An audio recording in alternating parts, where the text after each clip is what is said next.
So today is Hasbro PulseCon. We are going to be covering all the different Transformer news and reviews and reveals that were dropped today from Hasbro Pulse. The crew of Evan, Mark, and BMAC rocking there. I love Evan's Geek jersey. I got the exact same one sent to me from Geek Jersey, so pretty awesome stuff there.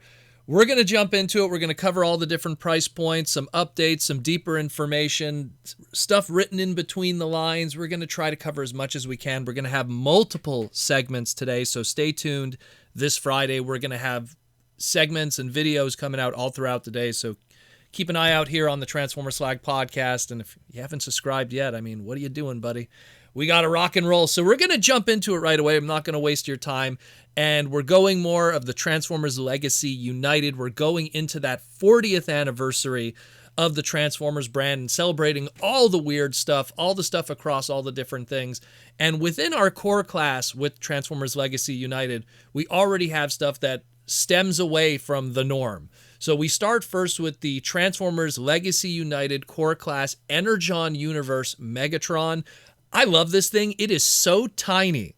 I love it because while the Legends price point wasn't invented until the Cybertron line, Galaxy Force, so it just came 1 year late with Energon and Superlink to get like smaller scale price points of those core characters, especially the large price point stuff like a Megatron.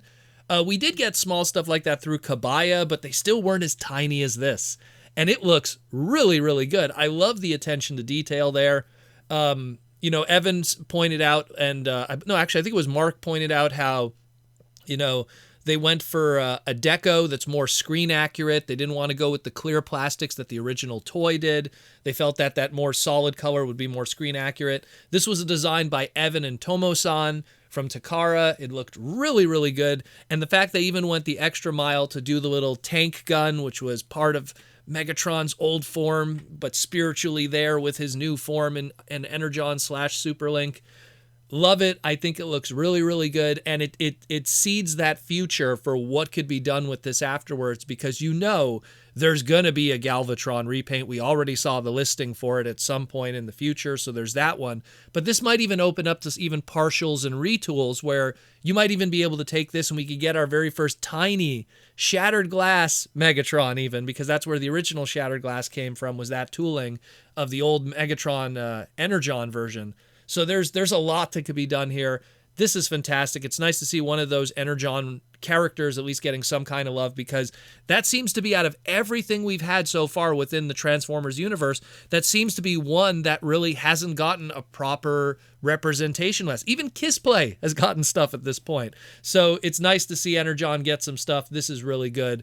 Excited about it. Again, I like my pocket Transformers, and when they're small but they're also well engineered like this, that's really cool. And considering how big that original one was, it's a nice little pocket Transformer representation. I love it, and I'm looking forward to the repaints. Then we get into Beast Wars territory. Beast Wars 2nd, going on the Japanese side, even though this was technically also an American character released as Beast Wars Snarl back in the day. But we have Beast Wars 2nd, Tasmanian Kid, which was pretty much 100% the same toy in the West and the East when it was released back in 97, 98. But now we got a representation of this in the core class. I love how they really wanted to do the cuteness of the Tasmanian devil and really go, it's more upright, it's more really nice. And I mean, it looks really good. That was a Kuniharu design, looking really good. Open and closing mouth, which is a nice touch, just like the old toy did. Also like the old toy, it has the tail weapon that then becomes a wrist-mounted kind of blaster, which also in the show is very predominantly shown. And just really nice figure. I have a personal, enjoyment with this character because I did pick up the original toy back in the day and loved that character in Beast Wars 2nd. He kind of was like the younger Cheetor character of that crew, so it's nice to see that. And the repaints that could come afterwards, I mean, you could do the Bound Rogue, Robot Master repaint. They could kind of go in that route if they want to go. I call it the Sonic the Hedgehog repaint, but they could go in that route, so that could be one way that they could go about it. Maybe it might even be a crossover thing. Who knows? You never know, because there's always something they could do with that mold afterwards. Even so, like, I could even imagine them doing a little bit of retooling. There was one episode, I believe it was the first episode actually, where Tasmanian Kid envisioned himself in different alt modes, and he had like Cheetor colors and a Cheetor design, so you could even put like Cheetor colors on it. There's so much you could do with this one that could be really fun. And I always say, if you could get 3 repaints, 3 toolings out of it, you did your job with something, and then you could really get the mileage. So really cool. Looking forward to that. More Beast Wars love. Always the Beast Wars love. Always love it. Great stuff. Nice little core class there. And then our weird one, our outlier. And I'll be honest with you, I was hoping for a heavy lean on Rock Lords and Rock Lord kind of alt mode looking stuff. It's kind of a fusion of a lot of things in a lot of ways, because the more that I looked at everything, the more that I looked at the copy history and how they're going to be wording it and stuff, it's something where, you know, I need to handle it in person to really have a final opinion. So we have here, they refer to it as the Infernac Universe Bouldercrash. This is our core class. And so just to kind of like dive in history, so Infernac Universe, where does that come from? Because most people in Transformers, they're like, what is that? That's not Transformers. You would be correct. So that's Hasbro pulling from their other toy lines throughout history. There was a line called Inhumanoids that was a monster kind of based toy line. It did have some transforming rock kind of based characters and magma and stone and wood and everything. So it was a lot of elemental transforming characters, but there was some rock transforming characters in that. Unfortunately, Hasbro has lost the license and trademarking to Inhumanoids. Apparently, the guys at Super 7 now own it. Brian Flynn as the owner of that trademark and patent. And as a result, Hasbro can't use most of that. But they do want to do a little bit of an homage to that universe. And within the Inhumanoids universe, that world that the main villain came from was Infernac.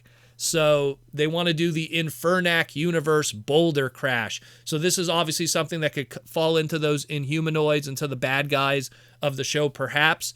And also the mention of like, well, you know, Mark said that there was, you know, an episode of the Headmaster's Japanese cartoon, specifically episode 32, My Friend Six Shot, that there was some lava kind of rock-based characters there, so we kind of pulled from that too. Obviously, they didn't have this, as Mark refers to it as, this lava-trike transforming element to it, with lava elements and everything.